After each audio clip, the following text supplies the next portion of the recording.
Welcome everyone to today's webinar, Rent Reg Reality, Opportunities for Increasing Rents Under the Current Rent Regulations.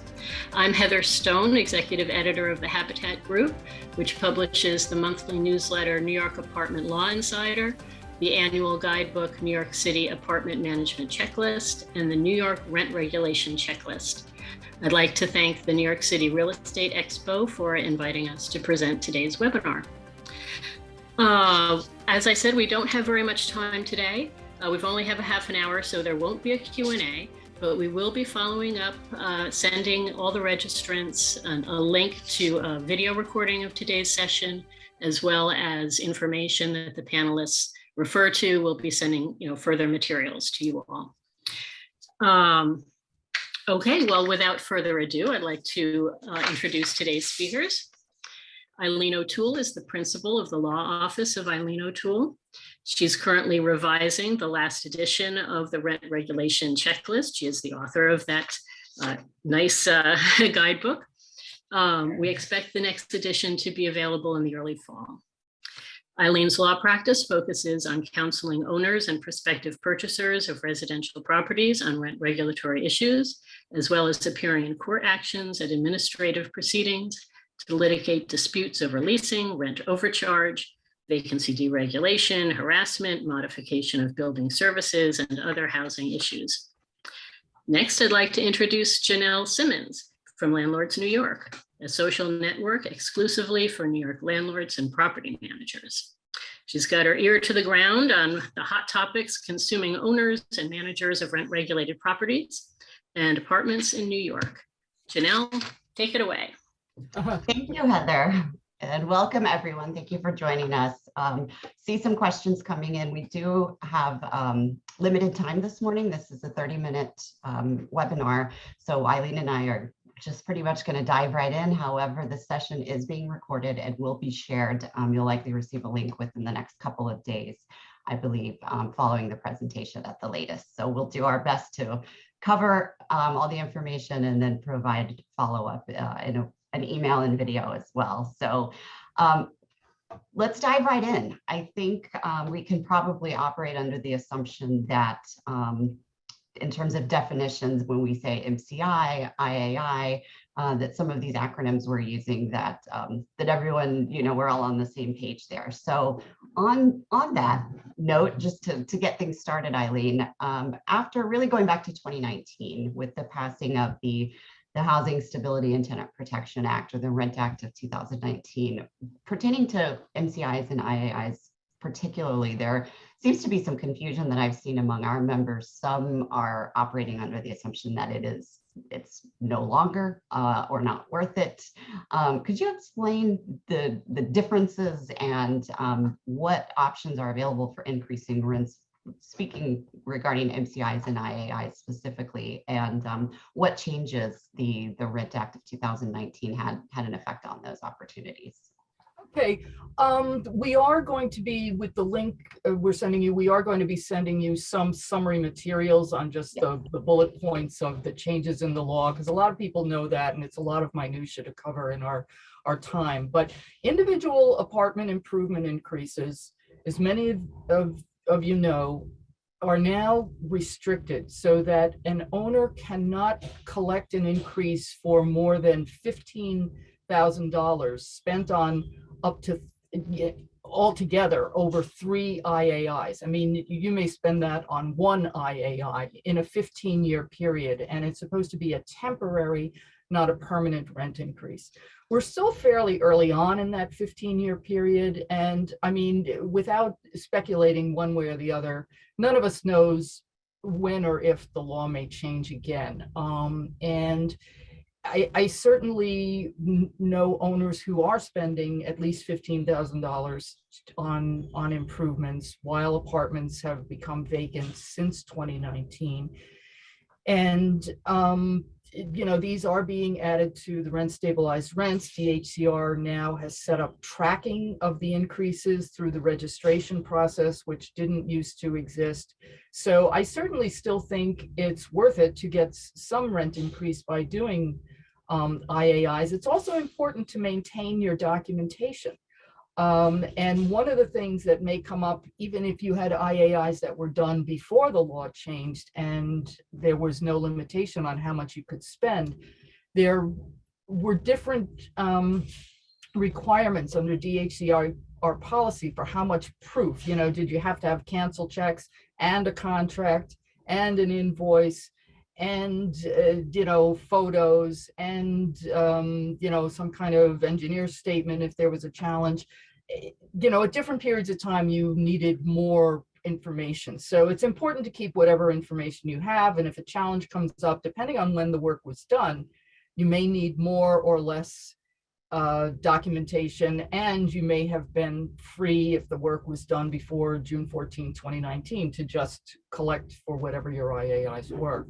So I certainly know people who are doing IAIs. MCIs, is a bigger process, and it is much more restricted now than it ever was, since 2019. And I do know, just DHCR puts out some statistics on how many MCI applications were filed. And in the last few years, since 2019, fewer MCI applications have been filed with DHCR, which it's hard to know whether that means people are so discouraged from filing since HSTPA that they're not doing it, or it's hard to know what effect the pandemic had on construction generally and renovation work. So if anything, maybe that means if you file an MCI application, it won't take as long for it to get processed over at DHCR.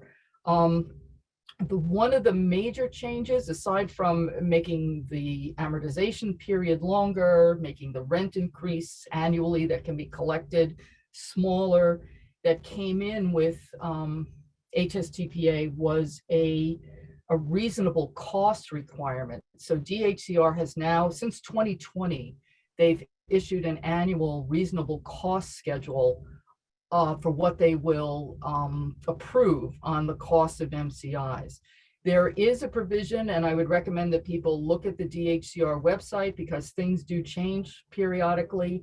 There are some policies and procedures for seeking a waiver of the reasonable cost requirement. And I am aware of some owners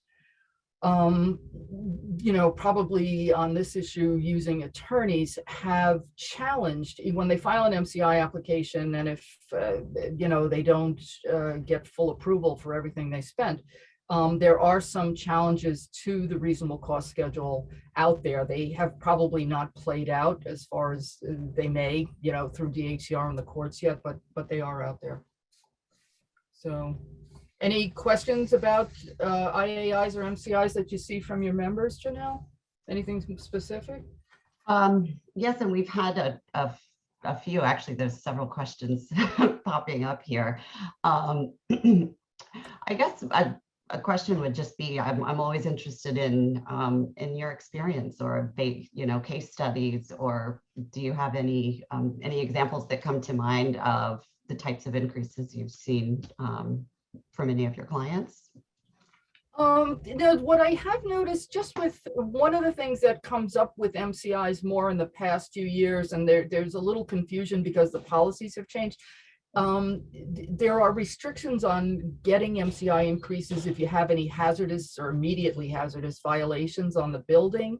And the rules about that have changed since before HSTPA and after HSTPA. And I get confused sometimes just reading the decisions about that. I mean, I do think, and granted, these publications, the monthly landlord versus tenant newsletter that Habitat publishes, that I work on, publishes summaries of decisions coming from DHCR and the courts, and I see a lot of decisions coming down about the hazardous violation issue in MCIs, and sometimes I find them confusing. So if people have those issues, it's probably a good idea to read some of that stuff or talk to someone who works on that stuff.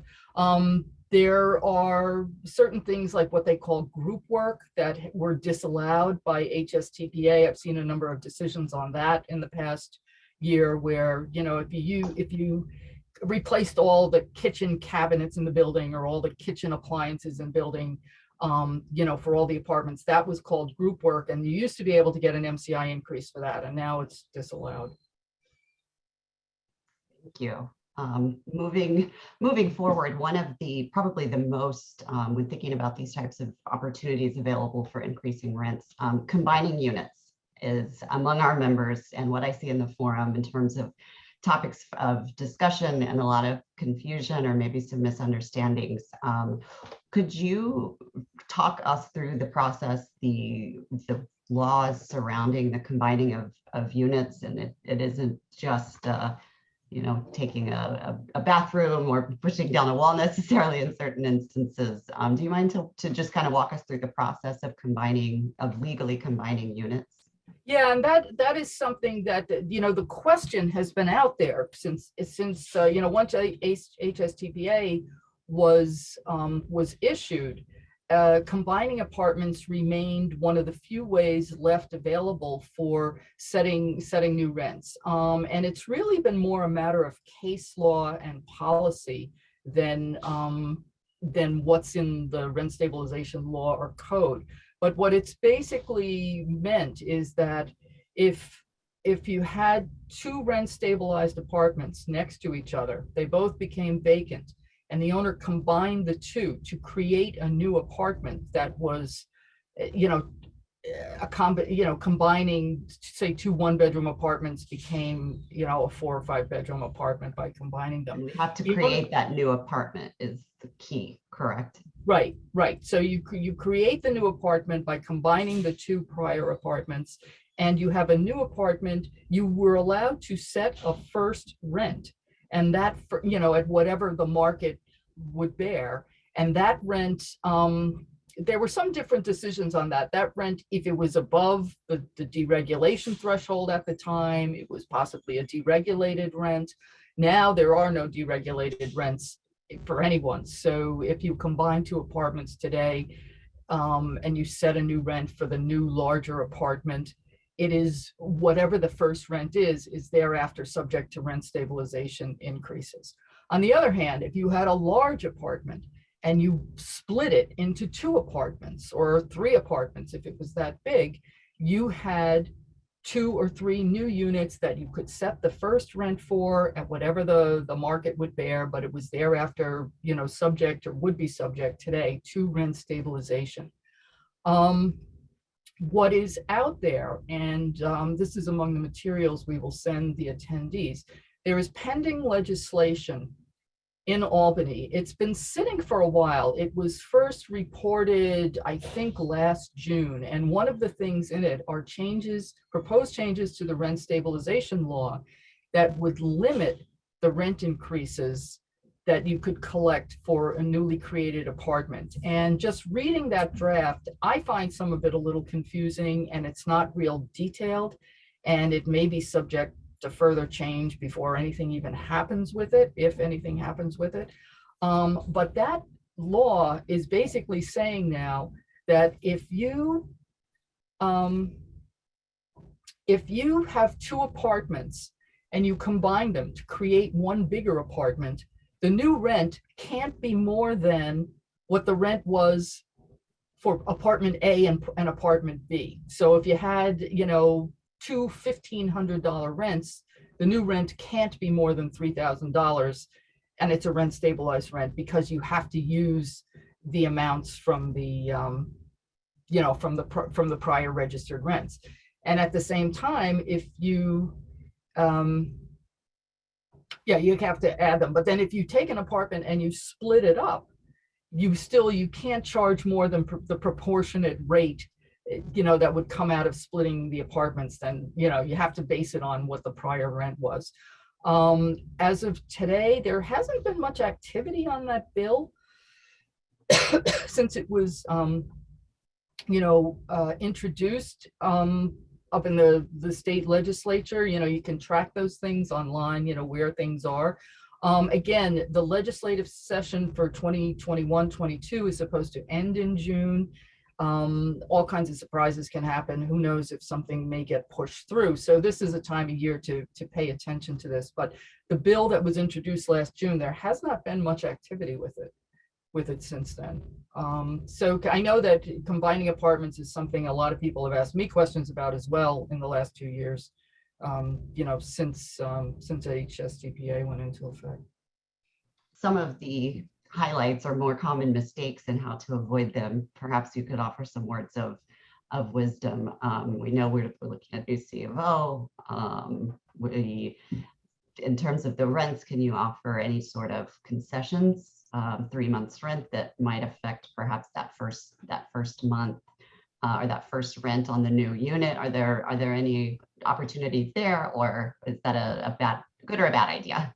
Yeah, that's an interesting question about preferential rents and rent concessions. Certainly in creating new apartments, I don't know that I've seen cases on this, but if you have a first rent, this is certainly true. If it's, if you have an apartment that went from rent control to rent stabilization and you're setting a first rent, it's the law that you can't, if you give the first rent stabilized tenant a preferential rent, you're going to be stuck with that as the legal rent if you have a challenge, because on the first rent, you're not allowed to give a preferential rent.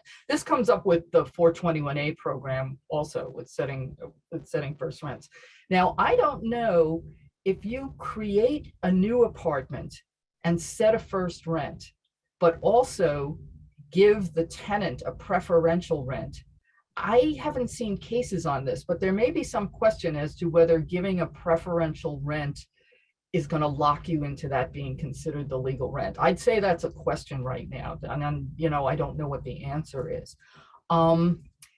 Rent concessions are a whole other thing, and they're actually, again, in LVT, I've written up a number of cases that have to do with what is a rent concession versus a preferential rent, and are they the same things? And I know there are a couple of class action lawsuits out there right now that raise this question. If you, for example, and I think some of the cases have said, if you give, for whatever reasons, because it's a new building, you're trying to get people in there, the market rents may not be so great at the moment, it's legal to charge someone $2,000, but you decide, you're going to give them a month off. You're not going to charge them the first month or the last month's rent. That's a rent concession rather than a preferential rent.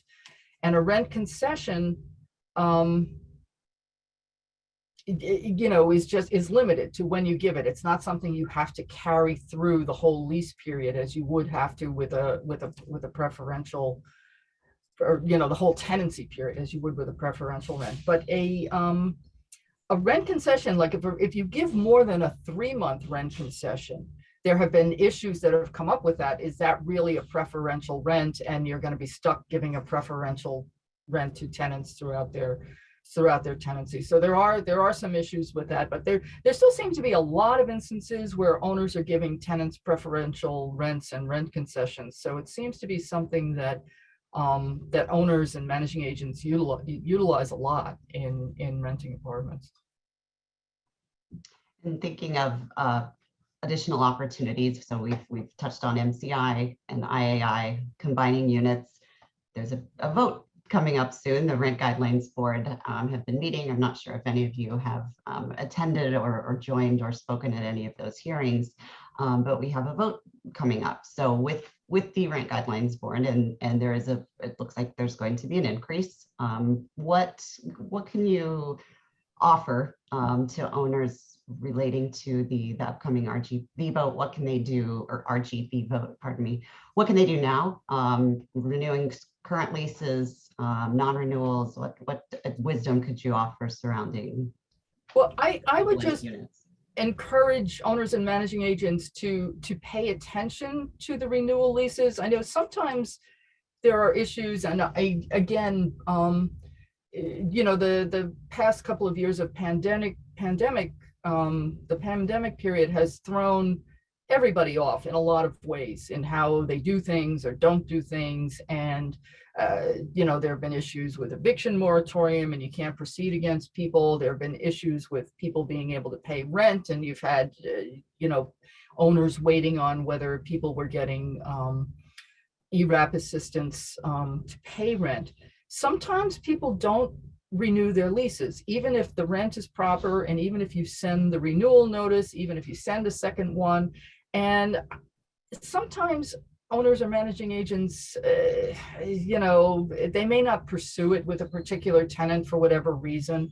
And to pursue it, if you have given someone a valid renewal offer and the tenant hasn't responded, and during the past 2 years, you haven't paid much attention to it because there wasn't much, if any, rent increase that you were going to get anyway, I would certainly encourage owners to, to take care of that, to keep their tenants up to date with the renewals, do what they can. I mean, it is a grounds for eviction, which may seem like a lot of effort for what may come out of it. If someone is offered a proper rent stabilized renewal lease, and you can have issues sometimes that people raise about the renewal leases offered, but if you offer a proper renewal lease and you've documented that it's been sent and the tenant hasn't renewed, that's a grounds for eviction under the rent stabilization law and code. You have failed to renew your lease. Now, 99% of the time, going back as far as I can remember, if you start a case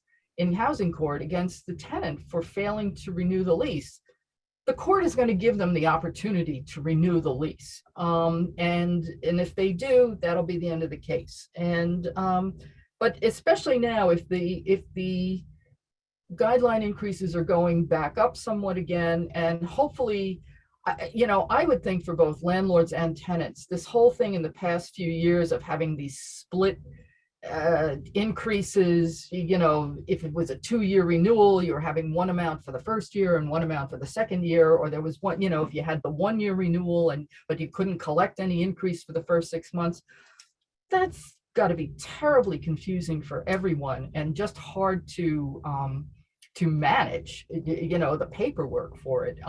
So I'm hoping that stuff's going away, Got, as we're winding down our time, I know we're going to I want to make sure that we touch on substantial renovations, as well as just some unique situations. I had a question pop up that I thought was interesting, going back to the combining of units. That's such a, I told you, a hot topic among our members. Had a question regarding if you could offer some advice on best practices in renaming the new apartment. And if you redistribute the square footage, but keep 2 apartments, does that create new apartments? Okay, it's not so much a matter of, starting with the second question. It just, and this goes back, well before HSGPA, where owners have had problems, and when challenged is if the combining apartments or changing the apartments involved simply moving a closet wall or a very small half room, you could have a challenge for that it wouldn't be considered creating a new apartment because it just wasn't enough. I don't know that there is a square footage. There probably have been square footage amounts mentioned in some of the DHCR cases over the years, but it's not like a hard and fast rule about square footage. It's really more about, what did you do? And is there at least a room, that was changed? It probably, just from the point of view of registering the apartment and avoiding confusion, it probably does make sense to give a new name or number to a newly created apartment. I don't know, different people do different things. Like if you had 3A and 3B and they're combined, do you call that 3AB? That may be one way to approach it. And if it was the other way around, I'm not exactly sure how you do that, but I think that way you'd have a new apartment clearly showing up on the registrations. Right. And it may be less confusing if somebody's going back and looking at your registration history. If you don't change the apartment number, it may be unclear that you have a new apartment on the registration. Significant enough, substantial enough, which yeah, into substantial, Yeah. substantial rehab. No, but there have been cases where somebody, moved the closet door from, apartment A and closed it up there and shifted it over to apartment B. And it's like, no, that's not going to, it's not going to work. But the other thing I would say, it opens to the left, no, it opens to the right. Right. And I know we have a little more time to move on to the, I think we have enough time to move on to the other things, but I will say that the biggest mistake I see, and granted, I see people when they need a lawyer usually. I mean, sometimes I see people before they need a lawyer, or before they're in litigation over something or DHCR complaints about something. But from my point of view, the biggest mistake I see is people not maintaining documentation of leases, of IAIs.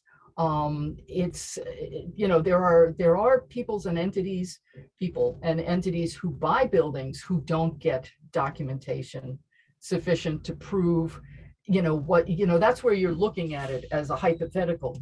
I want to buy this 20 unit rent stabilized building, but 10 of the units were deregulated, some of them more than 6 years ago. So I've got all these deregulated apartments, but if the leases and the proof of how you made the IAIs and how you got the apartment deregulated isn't there, you're subject to challenge. And if there's a complaint, and the liability for rent overcharge is much more now since HSTPA than it used to be. You get treble damages for the whole 6 years, and it goes back 6 years instead of 4 years. And this was true before HSTPA. If a tenant is claiming an apartment was improperly deregulated, the court or DHCR can look back 15 years, and you'd have to have the documentation. So from my point of view, the biggest issue, because then it becomes an issue for me, also if I'm representing people, is how do you prove the rent? So, and how do you prove the improvement? Document. Yeah. Absolutely. We've got 4 or 5 minutes remaining, so I'll kind of leave you the floor. There were a couple final topics I know we were wanting to cover: substantial rehab and unique and peculiar circumstances. Okay. I definitely want to hear about that. So there have been instances where the DHCR has approved unique and peculiar instances. So do you want to share that? Yeah, just for substantial rehab quickly, substantial rehab is also a subject of the pending legislation that would change the rent stabilization law. Previously, up until now, you do a substantial rehab for a substandard building, whether it has a few people in there or no people in there. And a lot of people don't file an application to anybody to have that approved. And it hasn't been required, and it usually comes up when either somebody complains to DHCR or it comes up in an eviction proceeding that, hey, this building is rent stabilized, and that's when it plays out. The proposed legislation would be that you have a year after you do the work to file an application with DHCR to get a ruling that you're substantially rehabbed. And if this law is passed and the building is already substantially rehabbed, you'd have 6 months to apply to DHCR. So that's something you need to keep an eye out on. The last thing I want to mention, because there are still so many restrictions on increasing rents, is that there is a provision under rent control and rent stabilization that I'm going to read it just because I don't know how to explain it otherwise. You can get a rent increase because of unique and peculiar circumstances materially affecting the initial rent. We will provide a couple of cases where this has happened, and I just recently got a decision from DHCR where a prior owner had made a deal with a tenant in a building that was converting from lofts to rent stabilized, and it hadn't even happened. They set the rent at $300 forever.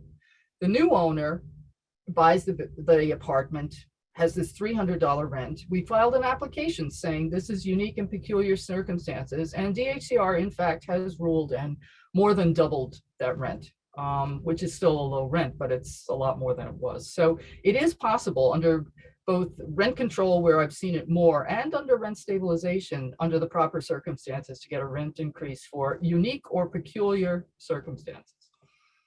So I think we've made our time limit. Well, I would just like to pipe in and say that we will be sending people links to the video recording, as well as some information on IAIs and MCIs and substantial rehab, a few things that we mentioned during the course of the presentation. We'll be sending that within a day or two. And yes, thank you very much, Anthony and the New York Real Estate Expo, for letting us present today. And thank you everyone for attending. And thank you, Eileen and J'Nell. Thank you, Heather. Thanks, Eileen. Yeah, I'm sorry we're on a tight schedule here. There were a lot of questions, a lot of chats, and thank you, audience. And again, please, you may have to ask these questions again. Heather will be sending out a letter of all the contact information, how to get a hold of J'Nell as well as Eileen. And please type these questions again. I will make a copy of them and send it to both to Eileen and J'Nell as well. And again, that recorded copy. Yeah, there's a lot, and there's a recording coming as well. Once again, guys, thank you so much. Thank you, Heather. Thank you, Eileen. Thank you, J'Nell. This concludes the webinar. Thank you. Thank Okay. you. Bye. Bye, guys. Bye-bye. Thank you.